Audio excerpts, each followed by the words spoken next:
真人所言句句属实，若您不信，不妨将通道开在远离蜃楼派驻地之处，待他们走出迷阵，已然离开贵派的地盘。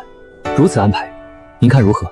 你能确保他们脱困之后不会再寻衅滋事，继续闹事吗？对于蜃楼派而言，关键不在于他们是否闹事，而是在于他们的生死究竟该由谁来负责吧。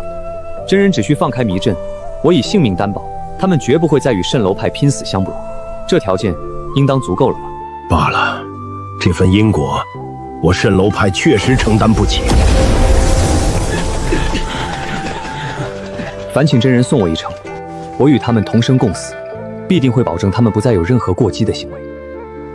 好，你倒挺有担当。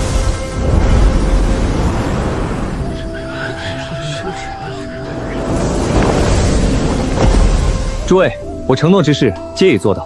陈兄弟，此救命之恩，我长寿没齿难忘。先别急着道谢，如今还远远没到真正脱离险境的时候。魏长生尚在我们手中，焚香门必定会派人前来兴师问罪。眼下，我们必须尽快决定一件至关重要的事情。陈兄弟，你所指的可是魏长生的生死？他的生死并不重要，重要的是我们自己。长兄，我问你，当初你满腔怒火，只想与正道武门玉石俱焚，可如今呢？陈兄弟，你一定已经想好了，对吗？我们如今手上只有一个魏长生，能换来什么？那要看我们想要什么。长兄，说句真心话，除了最近这些时日，正道武门可曾欺压过你？正道武门虽傲气了些，却也没真欺压过我们这些散修。甚至这白骸谷，还是他们灭了赤焰魔宗，我等才有机会进来寻机缘。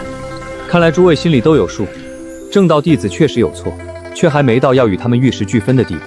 可事情既然已经闹到这一步，也不能就这么算了。明明是为了救助被赤染蛇所伤的修士，结果变成了一场迫害，只因他们未曾平等看待我等。既然如此，不如将事情放在台面上。这魏长生便是我们的突破口，我们要借他的嘴，将所受的冤屈都说出来，先将真相公之于众，再来谈公平。陈兄弟，你打算如何公之于众？很简单，让魏长生亲口招供。你们之中可有人会记录影像的法术，或是飞剑传书之类的手段？若有相应法宝也行。我擅长留影之术。我这法宝豆子没什么用处，但可以记录影像。我可以用符咒短时间通讯。这下散修算是彻底稳住了，接下来就看焚香门了。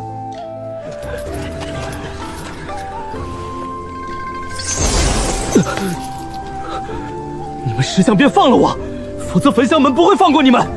云涛师伯乃是化神境，一掌拍来，你们都要死。还真是死性不改。魏长生，你应该见识过我这法宝的厉害，不想吃苦的话，便老实招供吧。招供？我有什么要招供的？勾结魔头的是你们。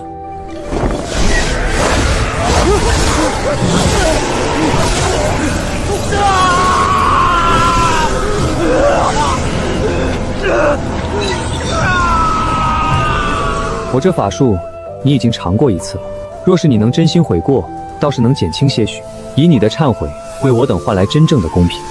我认，我都认。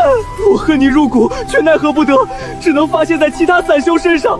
我好几次故意惹怒他们，逼他们反抗，然后打入牢笼，施以刑罚，以泄私愤。还有他们的储物袋，也是我让人收走的，里面的苍珠、法宝，只要看得上的，我都死吞了。还有几个女修，我拿放他们出去做条件，逼他们与我。禽兽，这种人也配当正道弟子？我都招了，我真的都招了。还有一件，是我害死了现任首席岳连星岳师兄。竟然还有意外收获，这可比欺压散修要严重多了。